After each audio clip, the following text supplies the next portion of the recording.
Good morning, good afternoon, good evening, and hello out there, OpenShift TV land. I am Chris Short, Principal Technical Marketing Manager on the OpenShift team here at Red Hat. I am joined today by the illustrious, I'll call him, Philip Cramp. Philip, please introduce yourself to the audience real quick. Yep. Then we'll talk about what we're going to go over today. Yeah, so my name is Philip Cramp. I'm a domain architect here at Red Hat. I've got about 13 years or so doing public sector, doing contracting before this. Now with Red Hat primarily focusing on OpenShift and lately doing a lot of Azure. So figured we'd talk about that today and share some of the stuff I've come across. Cool. I have dropped a link to the slides in the chat, which is a first for us, as our ragtag group of production and, tools have come together. We have moved ahead of the game so we can provide you slides before the briefing even begins. So there's a lot of OpenShift work going on Azure right now. And bringing Philip on was like one of the top goals of launching the public sector hour, to be honest with you, right? Like getting people talking about using OpenShift on Azure is a big deal because Azure is a large cloud that a lot of people trust. And they put a lot of trust in Azure because Microsoft has proven that trust to them. And then partnering up with them makes the trust of Red Hat and the trust of Microsoft like come together. It's like peanut butter and jelly, basically. So, Philip, you're here to kind of describe all the different ways people can Azure on, or OpenShift on Azure, or Azure on OpenShift, depending upon which way you want to cut that pie, Right. So, as you guys, I'm sure, are aware, there are a whole lot of places you can run OpenShift. That's, of course, the beauty of OpenShift. It runs the same everywhere. So instead of being tied into AWS, Azure, whatever you want, you got OpenShift that'll work for you. So there are a couple of options, of course. There's some vendor managed ones. So there, you may have heard of it, ARO, Azure, Red Hat, OpenShift. So this is the vendor managed option. So we'll get into that a little bit. And then you've got the customer managed options as well. So you can do IPI, installer provisioned infrastructure, UPI, user provisioned infrastructure. And there are various differences in what is actually supported, especially in the public sector, because there are some limitations currently, but we're rapidly working to close those gaps on things like Microsoft Azure Government. So that does run into some issues, but we have successfully gotten that deployed and stood up. So nice. Hopefully we'll be able to help anyone else that runs into similar issues here. Yeah, I'm dropping some blog post in on how to run or just introducing Azure Red Hat OpenShift on OpenShift 4. That was kind of our initial blog post. So that's in there for folks. And yeah, let's continue on. Yeah, so especially with 4.5 now, we've got, of course, IPI, which is the full automation. You basically run through the OpenShift installer, give it a few parameters like your Azure account, give it your information, what you want to call the cluster, and it will go ahead, stand up all the infrastructure for you, get you up and running, and you should be good to go. If you have existing infrastructure that you want to take advantage of, or further customizations that aren't allowed within the IPI, you have the UPI. Right. And IPI basically stands for infrastructure or installer provision infrastructure, and UPI stands for user provision infrastructure. If you're not familiar with that Red Hat nomenclature, it's oftentimes good to remind folks midstream if they're not aware. Yeah. So if you haven't used Azure much, one of the things I've actually like a lot about it over using things like AWS is the resource management. So you're going to put all of your resources in a single group, which makes it easy to go ahead and delete everything, manage everything. And I actually was standing up a cluster this morning to test out one of our new accounts. And so you can see right here, you've got the different resource groups that I have available to me. And nice. I've got this PK cluster 01 here. And it's got our ingress controller. It's got everything for a fully functioning cluster. And if I wanted to delete everything, instead of going through finding down the disks, finding the NICs, finding all the little public pieces, IPs, whatever. Yeah. Everything hidden everywhere. You can just delete the resource group, type it in, and delete everything. It'll take care of it all at once. It's actually one of my favorite parts of Azure. Yeah, like we have started to kick the tires on streaming rigs in Azure. And we've had, some success and some misses because sometimes GPUs aren't available due to all the research happening with COVID-19 going on right now. And that resource group deletion process is so amazing. Yeah. You'll definitely miss that when you go back to either Google or Amazon or even your own private cloud. It's very handy. Yeah. So that's basically a nice little overview of the resources management, and it is definitely handy. Another thing, just like any other cloud provider, and within OpenShift itself, even what we'll tie into is your RBAC. So of course, you don't want to give everyone admin to your account, to your cluster, and there's a lot of good features built in. And if you go through the OpenShift installer, it even tells you exactly what permissions your service account needs. Sweet. Yeah, the cloud service integration RBAC whole piece is definitely fun. Yeah. So one of the things that what they call, you may have, if you've done a lot of with LDAP or Active Directory or any of those, you're familiar probably with service accounts, and in Azure, their term for that is service principals. So that's where basically you set up your OpenShift to have a service principal. It then can use that account, so it's not tied to Chris or Philip or whoever, and it can run things under its permissions. Nice. So one of the things to note is there's two main storages that are available to you in Azure. You got file and disk storage that we use for OpenShift. The big limitation of disk storage is it's read write once. So if you have an application that's going to span multiple nodes, it's going to need to be written to at the same time. You're going to need to make sure you use file storage. So that file storage gives you that read write many, so that you can have multiple things going on at the same time. And here's a handy little chart that breaks it down for you even. Yeah. Interesting. So is file the same thing as S3? Essentially it's their version of S3. Okay, cool.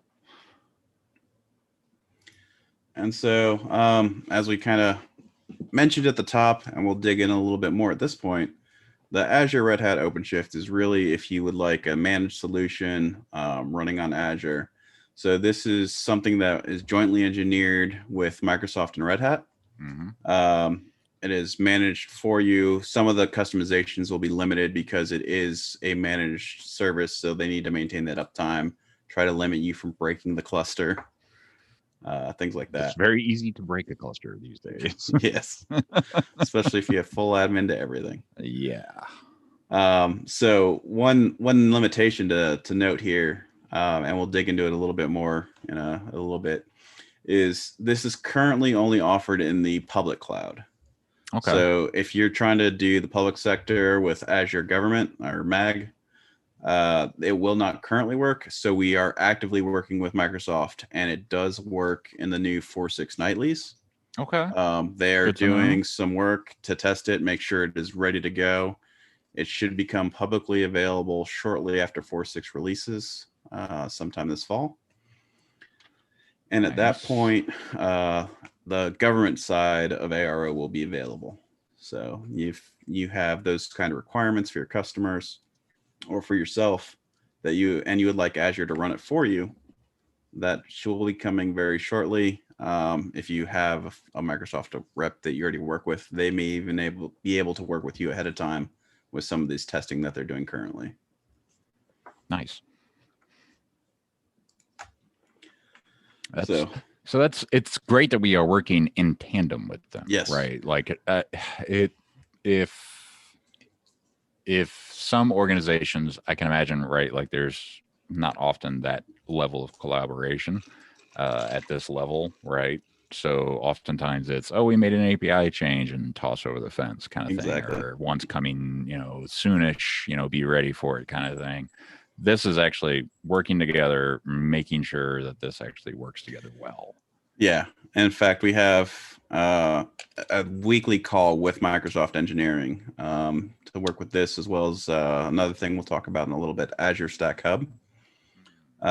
So to make sure we're kind of all working together, we've got people on both sides from the program management as well as the engineering teams to make sure everyone has what they need to make a successful product for everyone to be happy and satisfied.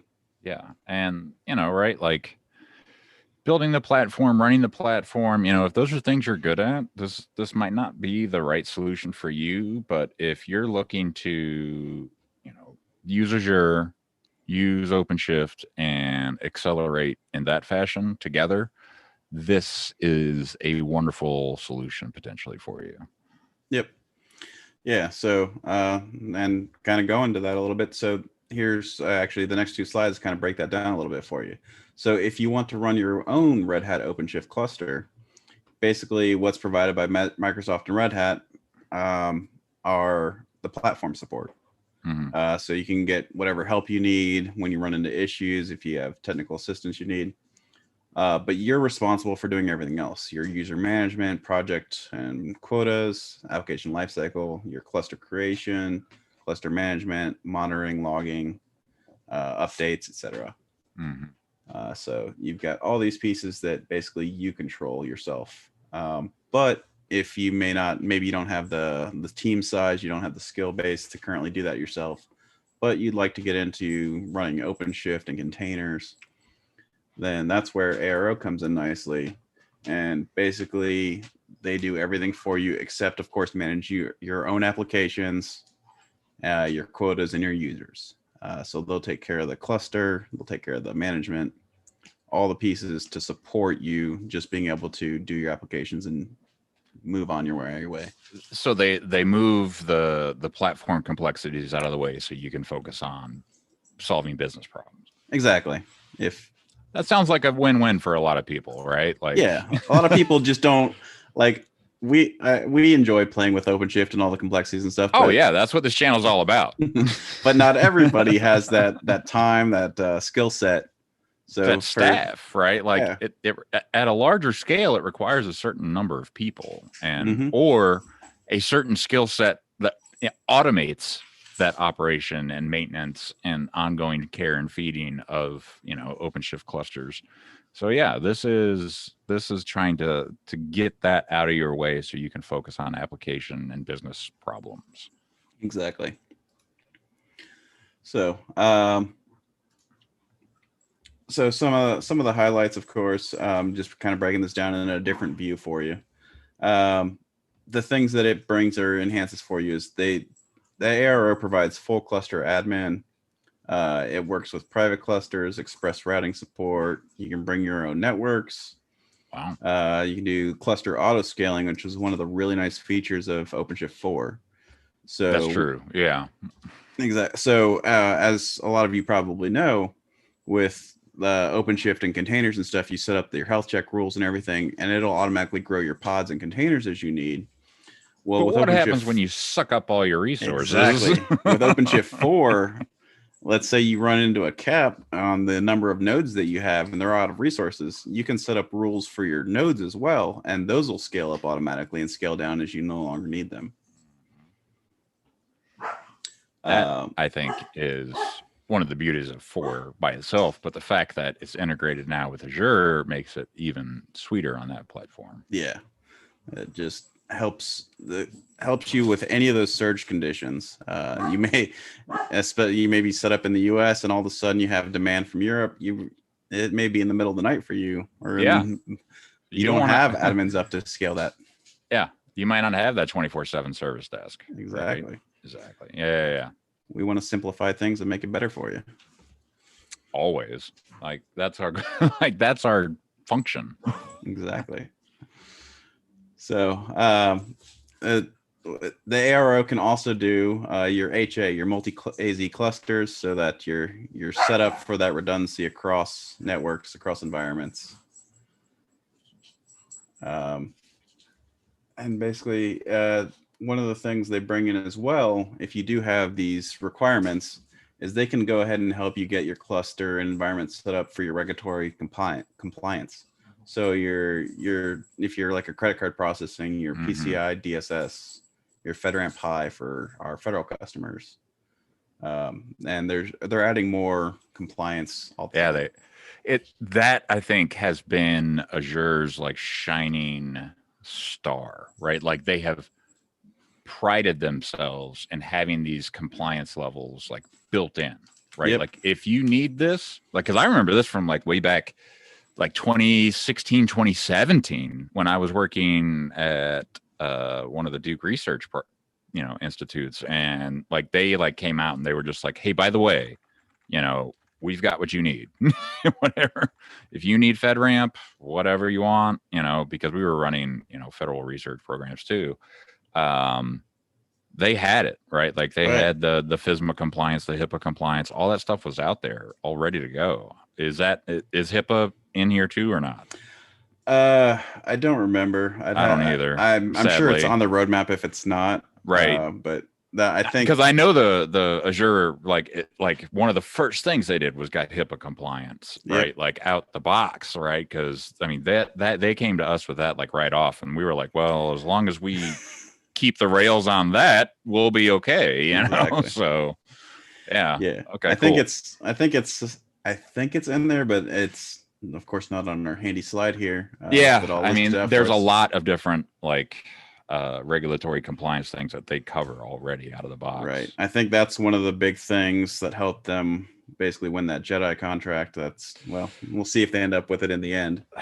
But don't get me started. I have so many opinions on that. I mean, I served in the Air Force for 11 years, and I was in communications, so I would have to work with the output of JEDI. So like I very much have I have friends that are still serving that are going to have to do that, and I very much feel for them because they're very much at like a like tipping point right now where it's like we need something. We need a decision. Yeah.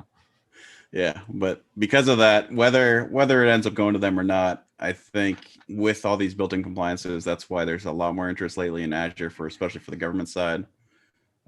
They can help take care of a lot of this for you. Yeah, they these things set up. They do that heavy lift. Exactly. So you can just, like we said before, focus on delivering business value and being successful without dealing with all the heartache and headache of compliance. Yeah. Cool. Yeah.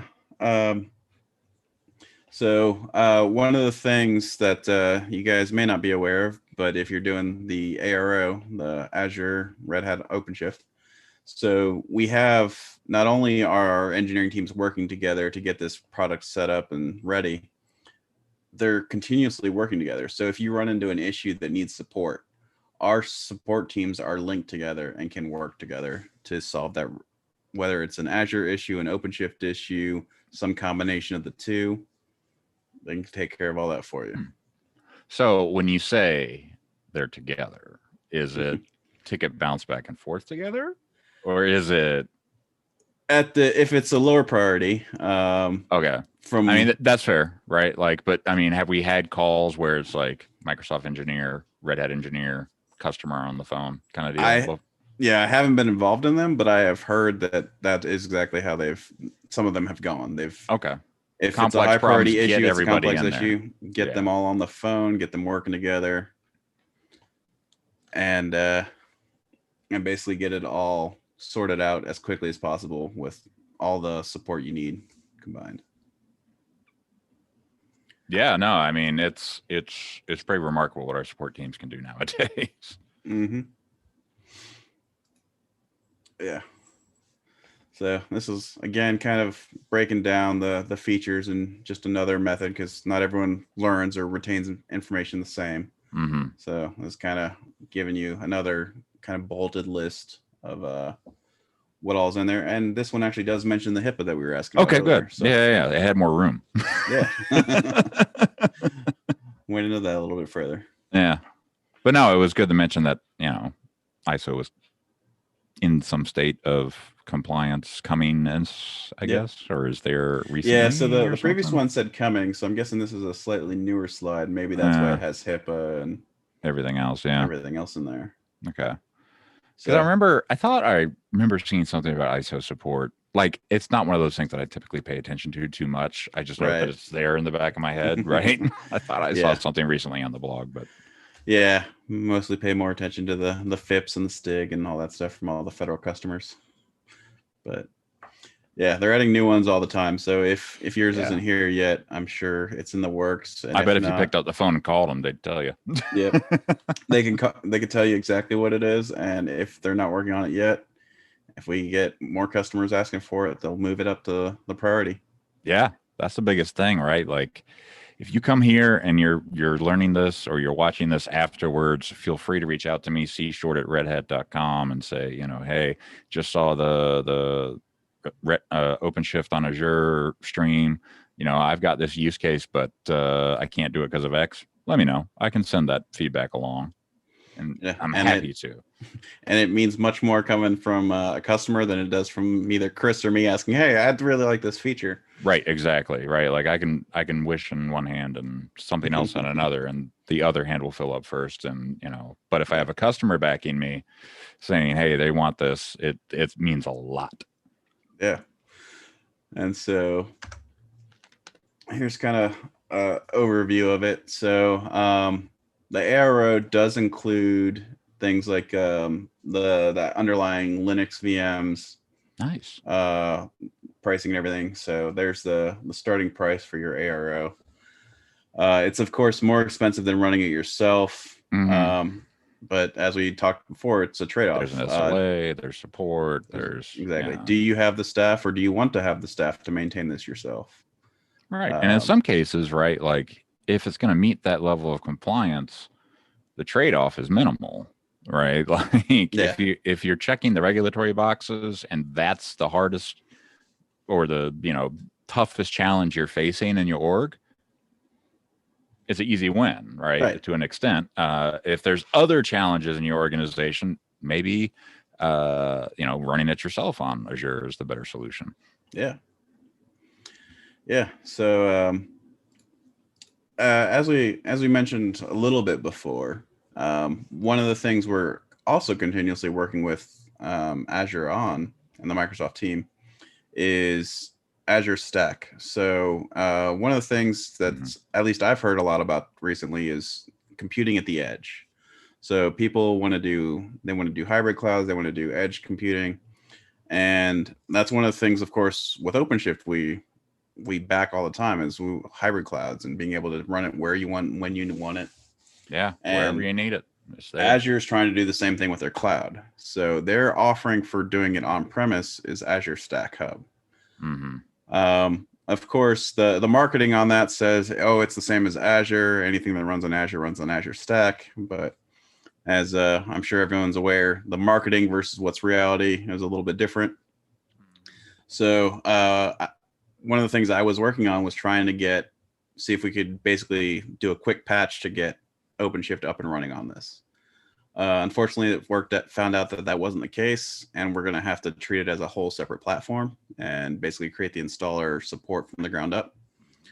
The good news is we have gotten the two teams talking together. They have already agreed to basically put it in on the roadmap for 4.7. Nice. So should be early next year, providing there's no extra slippages or anything like that with the holidays or COVID or who knows what else 2020 will bring. Locusts. Right. I saw Florida's about to release 750 million genetically modified mosquitoes. What could possibly go wrong? Well, actually, you know what? I've been studying that. That's kind of a good thing, to be honest. As long as it works. It is 2020. It should help. Yeah. Should. But it is 2020. Right. Yeah. Who knows? So barring anything crazy going, should be early next year, we'll support Azure Stack Hub. So that will allow you to basically at that point install OpenShift on their Azure on-premise, which I know several of the federal customers have been asking for, as well as then Azure in the cloud. You can then run it on whatever hardware you want, wherever you want. And that'll be just another platform. So that'll be like, that'll just be added to our slide right here of the supported platforms. So coming 4.7 or so, we'll have a Azure Stack Hub in there. Beautiful. I mean, that's, if you're using Azure, we got you. Yeah. Yeah, working very it's a closely. very comfortable feeling with Microsoft too, right? Right. Oh, like no, yeah, they've been great. It's not like a competition at all. It feels like it's very much a, yeah, we're here together kind of thing. We're here for the customers.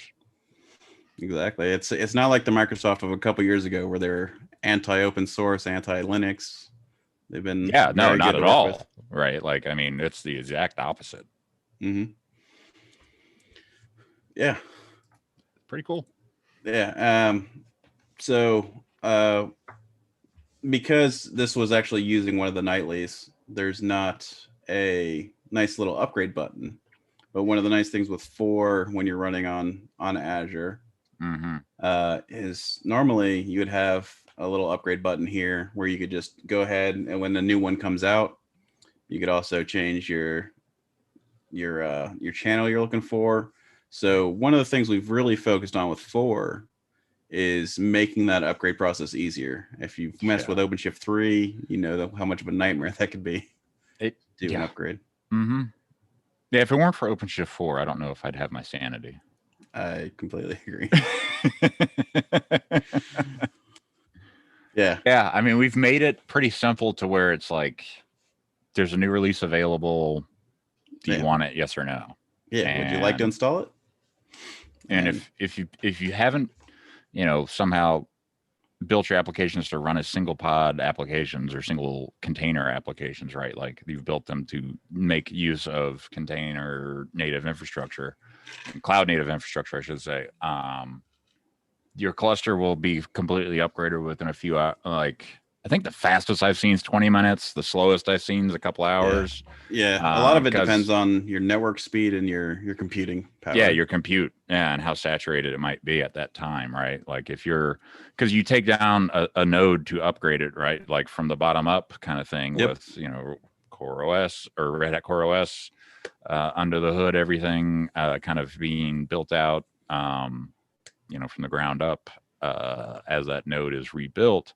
If you've shifted a ton of compute over and you're fully saturated, that could be a problem. So you've got to account for that in your, architectural plans, but it is way easier to account for maybe adding an extra worker node than, or, having an extra master just in case. Well, you can't have an extra master. Having an extra infra node running services on the back end, as opposed to, having to go through the pain of OpenShift 3 upgrade again.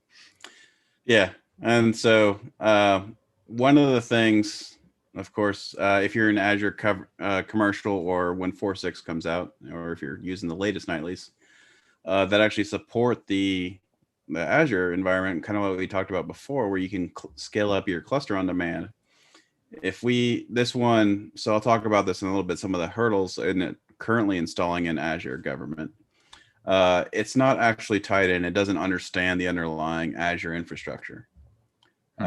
So I don't currently have a machine set, but with the newest versions, or if you're lucky enough to be able to work in commercial, you would have a machine set here with your number of workers, and you could just go ahead in the GUI or from the command line, tell it to scale your workers up.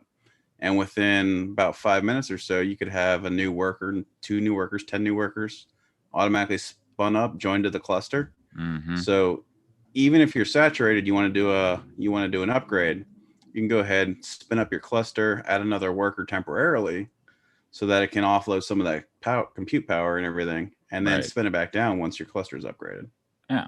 And you can do that before you do the upgrade yourself, or you could wait for the thresholds to be hit on the auto scaling for the whole cluster. I mean, it's better to add the worker node so the compute can just nicely flow over, so you don't have to hit capacity, but then flow it over. But however you want to maintain that upgrade process, it's really really easy now, thankfully.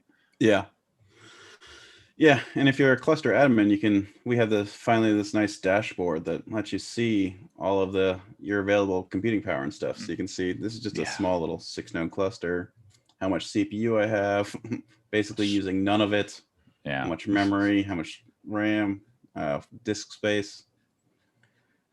And you can kind of keep track of everything all nice and easy here.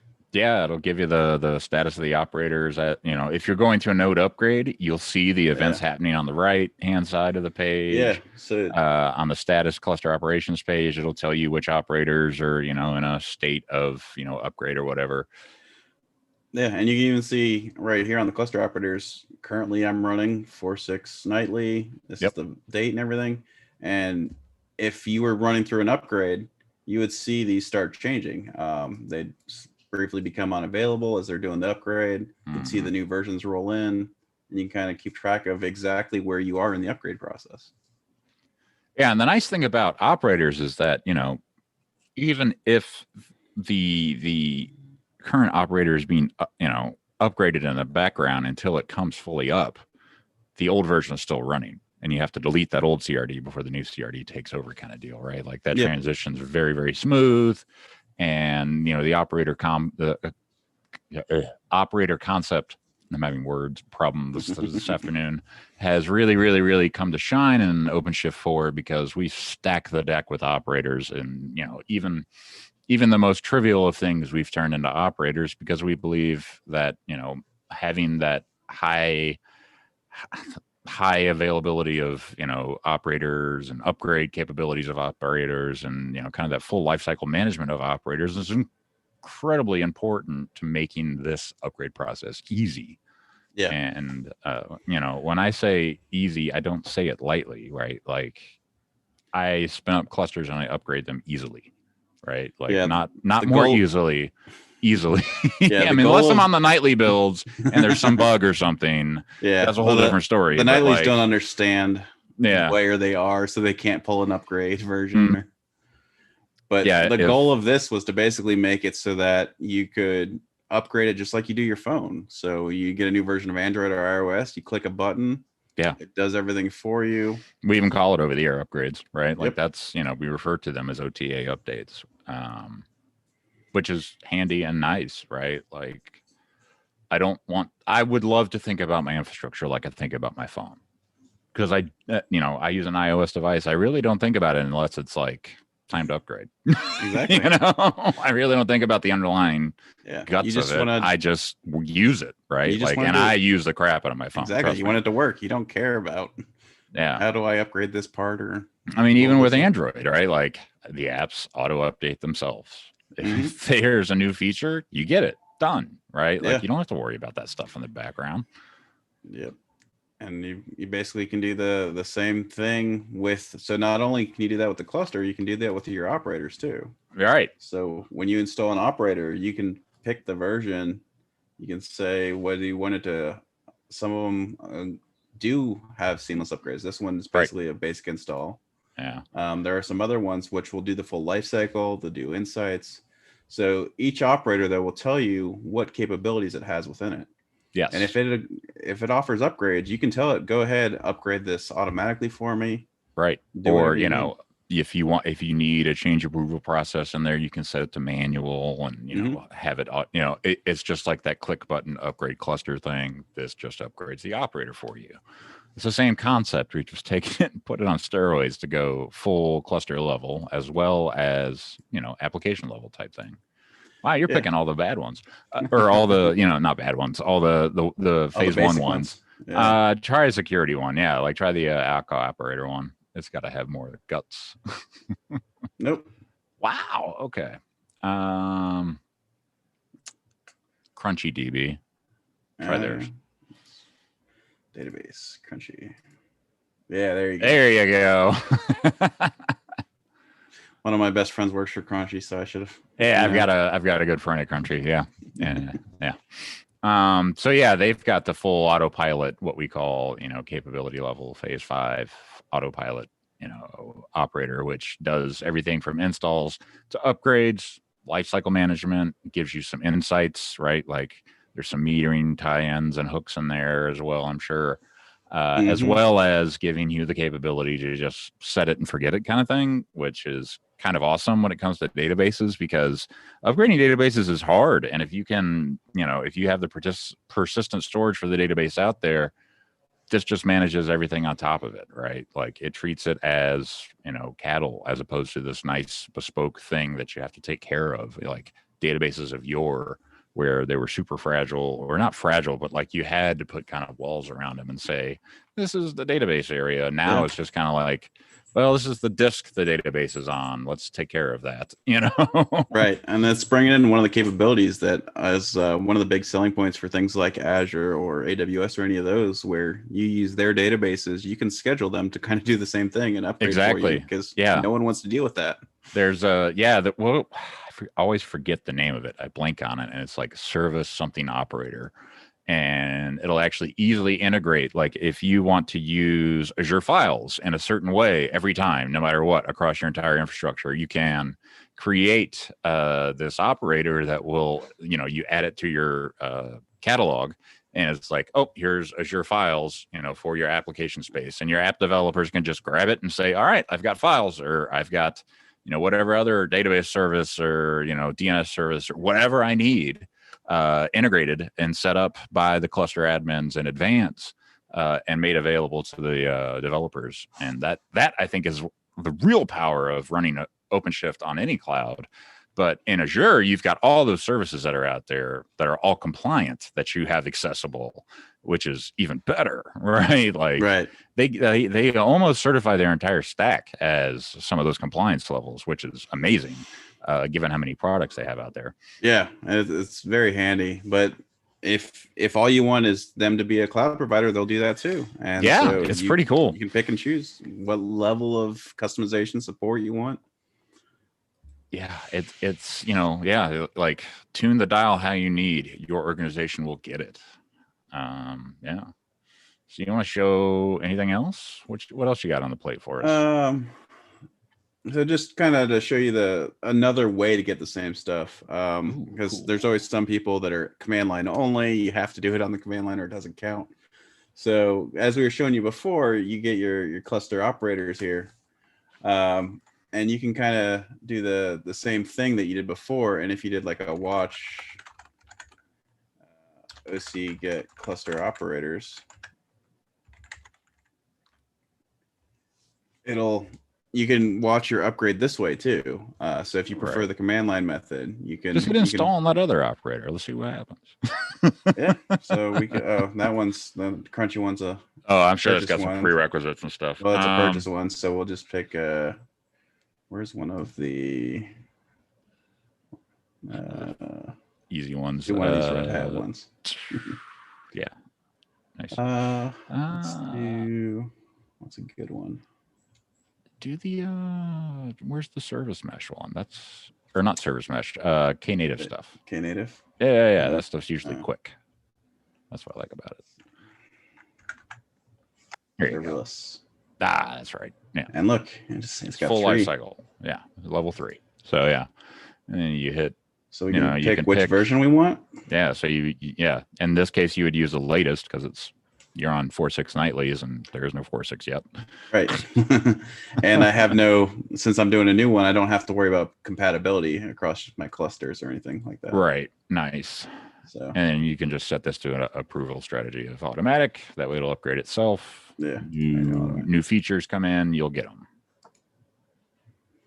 Hit install. You can flip back over to that terminal. You'll see it happening.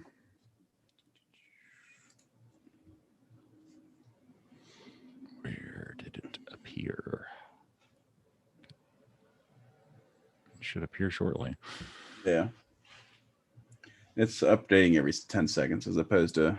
Oh, every 2? Okay, sorry, I didn't notice that. Yep. Okay. That's what the -N10. No, I mean, That's how you type it, I guess. Yep.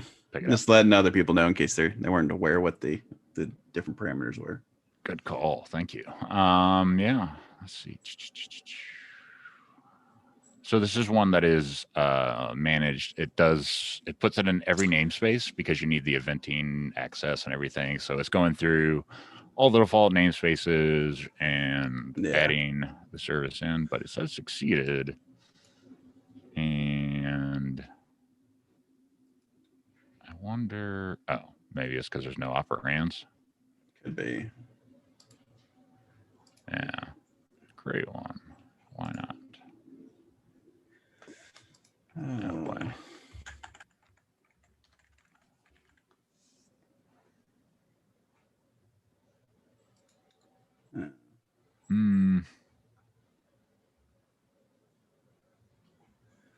Really? I thought this was easier. Yeah, I haven't played with this one in a while. Nah, I haven't either. Do the events, yeah. Create an eventing thing. That's probably easier. Nope, never mind. Whatever. That's okay. Okay. Anyways, so yeah, but you just installed Knative. You have serverless now in your cluster, which is running on Azure. And if you really wanted to, you could set up the serverless that Azure has as a service operator, inside your cluster as well. So you could pick and choose, right? Like use Knative on the cluster, or use outside the cluster serverless. Right. Take your pick.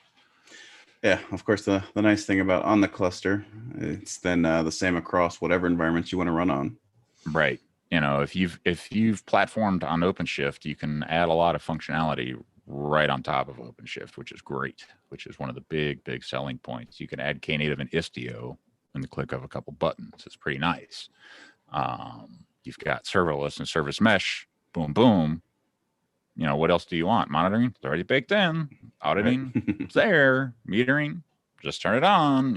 I mean, it's the full featured platform, right? Like we're not trying to sell something lightweight at the moment. We do have lighter weight things than the full blown OCP, but it's on ARO. We're trying to get all the things you need out there, and Operator Hub's a big part of that. And getting those other Microsoft services baked into your clusters is, going to excel you faster on that platform than just about anything else would. Yeah, and the Operator Hub's basically just everything that's already out there that is easily available for you. You can always write, of course, your own operators if there's some custom task you wanted to do or some specific way you want to run it. You can either start from scratch, or a lot of these are out on Git. You could find something else, fork it, and customize it as you need, and install your own custom operator. Yeah, you can even build operators with Ansible. Hence the shirt today. Yeah, exactly. Yeah, I mean, there's sky's the limit. And there's actually a project by our friends at Zalando where you can build them with Python now, a Python framework called KOPF, K-O-P-F. Yeah.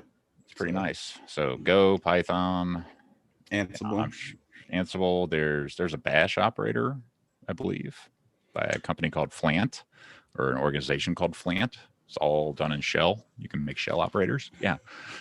It's gotten very interesting in the operator space.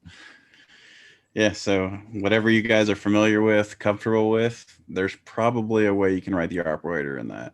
Yeah. And essentially operators are there to do the job that a human would do, but do it at, the time of an event at Kubernetes native speed, right? Like at cluster speed, right? Like, by the time an event occurs in Kubernetes and a human is alerted, all kinds of hell is broken loose. So managing things with operators kind of keeps things on the tracks very quick, very, very tightly, right? Like if something goes bump in the night, it kills itself and spins itself back up, right? Like it's there to maintain operations, and if something needs help, it'll warn you.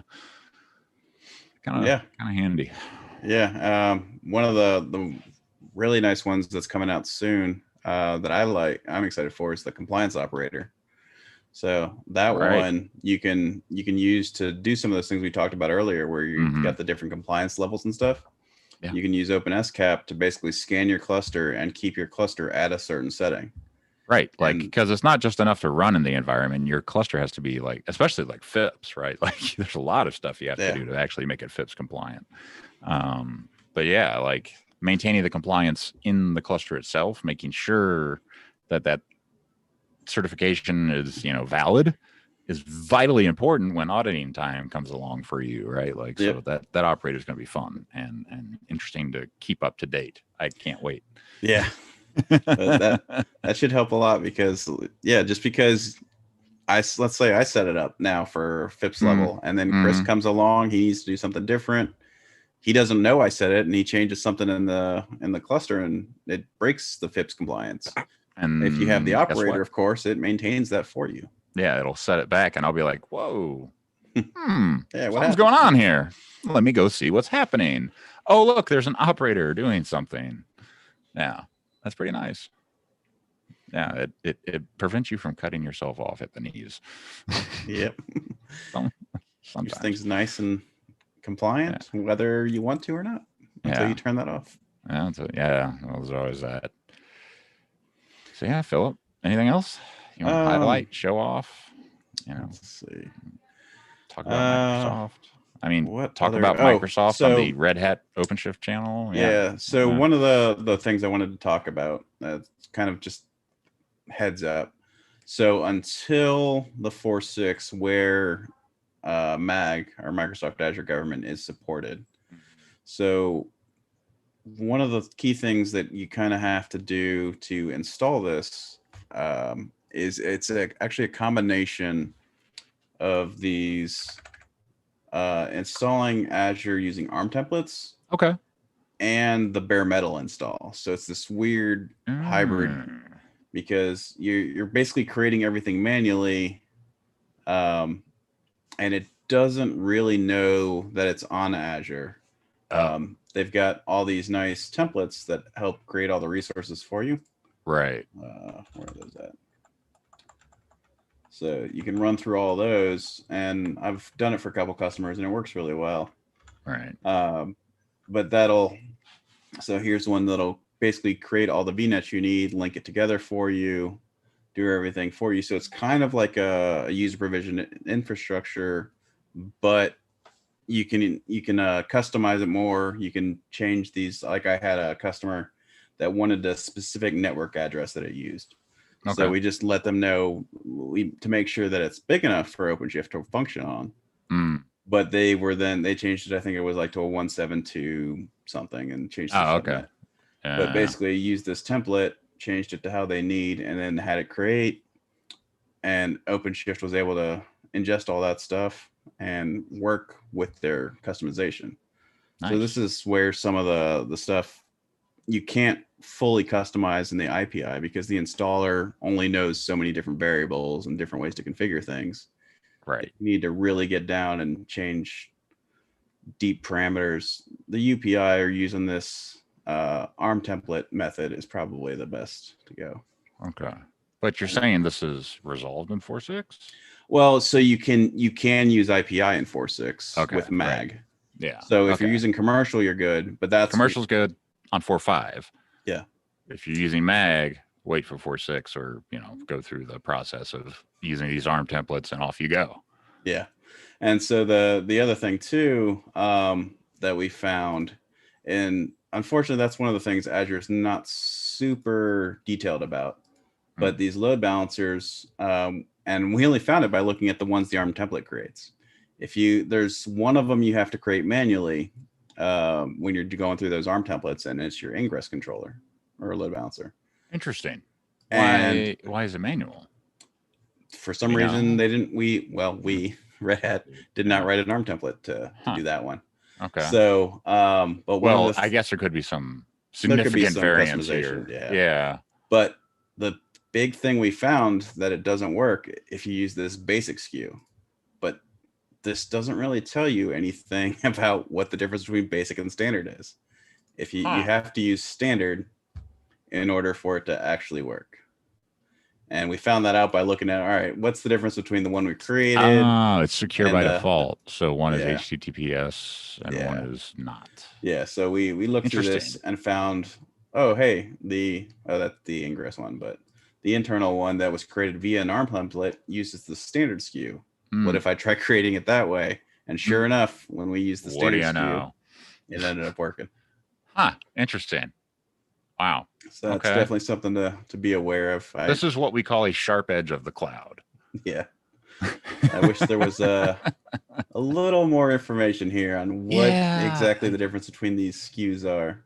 I mean, to me, reading that, it seems like, right? Like they actually put some certs on it or something. Right. Maybe. That are valid versus the other one it might just be, regular HTTP traffic. Or yeah. But no, like it should take HTTPS. I don't know. Yeah. Okay. That's fun. Yeah, so that's maybe one of the Azure experts out there in the world can hear this and let us know why. Let us know what the difference is there. That's interesting. Yeah, so that's two of the big things. So if you're doing mag currently, it's going to be a mix of this ARM template and the bare metal install in order to get it up and running. But 4.6 should be coming out soon, and then you can use IPI. You can use UPI then at that point with full awareness of the cluster. Right. So that's why at the moment I don't have machine sets, because this is using that method. Nice. So what I was going to do probably later this week is do another install using the latest 4.6 nightly where they supposedly fixed it. And that's what Microsoft has said they're working with currently, because Microsoft uses a combination of the UPI and IPI for that ARO template that they're offering. Right. So until that was there, they couldn't do ARO and MAG. So now that that's in the nightlies, they're able to start their work on their end to hopefully, maybe even as soon as 4.6 drops, they can offer ARO, probably a couple weeks later. Yeah. Z release or something. Yeah. Right. Cool. This is awesome. I know we have put a lot of work into it, but I didn't realize we put this much work into getting this as close to good, and sounds like 4.6 makes it very good experience for OpenShift users and customers out there. Yeah. Especially for our government. So like this Azure government, I got to feel like that's a huge chunk of our Azure user base is government right now. Yeah. It's nice that we're working together with Microsoft on this, because Microsoft does have all the compliance things down pat. They've been great at that for a long time, and it's great to be working with them. It really is. Yeah.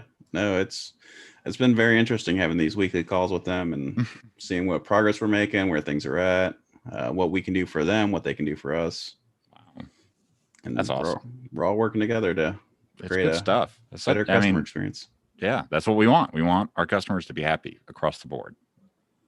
This is great. Thank you so much, Philip. I really appreciate you coming on, showing us everything, kicking the tires on this. No problem. Thanks for setting all this up and organizing it for us.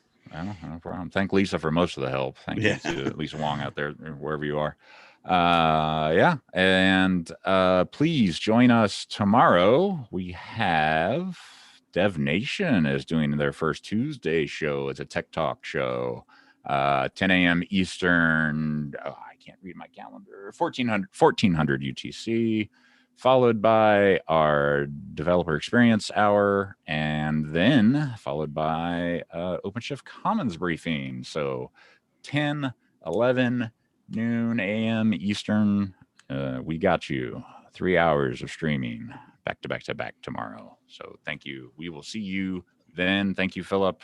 And until next time, be sure to follow us on all your favorite streaming platforms and check out OpenShift TV and subscribe to the calendar. Till next time, everybody. See ya.